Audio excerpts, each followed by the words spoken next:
इज़्ज़ता है रब्बे जलील के बाबरकत नाम से तो दिलों के भेद खूब जानता है। मेरे प्यारे दोस्तों, आज एक बहुत ज़्यादा इम्पोर्टेंट इंफॉर्मेशन के साथ आपकी खिदमत में हाज़िर हूँ और मेरी एक रिक्वेस्ट है कि इसको ज़्यादा से ज़्यादा अपने दोस्तों के साथ शेयर करें। मे भी आपके एक शेयर करने से कोई दौर बहुत बड़े जुर्माने से बच सके। और वो दोस्तों मेरे चैनल पे नए हैं उनको याद करवा चैनल जरूर सब्सक्राइब करें ताकि फ्यूचर में आने वाली हर यूएई की अच्छी बुरी हर लेटेस्ट अपडेट मैं आप तक पहुंचा सकूं। इमरात में गैर कानूनी पाकिस्तानी इंडियन बांग्लादेश तरकीने खबरदार हो जाएं।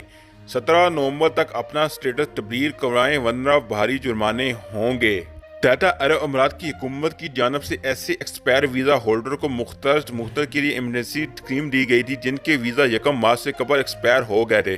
पहले इनके लिए रियायती मुद्दत 18 अगस्त 2020 तक थी, टाम इसमें 17 नवंबर 2020 तक की तोसी कल दी गई थी। Federal authority foreign assistance and citizenship FAIC के director general major general Saeed रगान शीदी ने खबरदार किया कि तमाम गैर कानूनी तरकीने 17 नवंबर तक अपनी वीज़ों की तजदीद करवा लें वरना भारी जुर्मानों का सामना करना पड़ सकता है। मेजर जनरल रशीदी ने कहा कि जो एक्सपायर वीज़ा होल्डर मुकल्लमा मुद्दत से पहले इमरात छोड़ देंगे इन पर आए तमाम जुर्माने माफ़ कर दिए जाएंगे। अमराती लीडर की जानब से कोरोना के माशी बुरान के बाद इंसानी हमदर्दी की बुनियाद पर एक्सपायर वीज़ा होल्डर को वीज़ा स्टेटस तब्दील करवाने में या अमरात से वापस जाने की रियायत दी गई थी। तमाम गैर कानूनी तरकीन को इस मौका से फ़ायदा उठाकर इमरात से चला जाना चाहिए वरना इन्हें भारी जुर्मानों के लिए तैयार रहना होगा।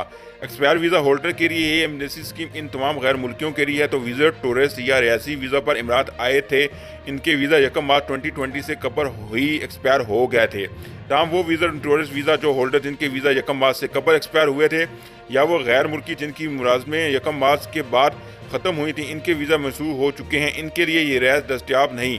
ऐसे अफराद ये पर पहले से ही जुर्माने शुरू हो गए हैं।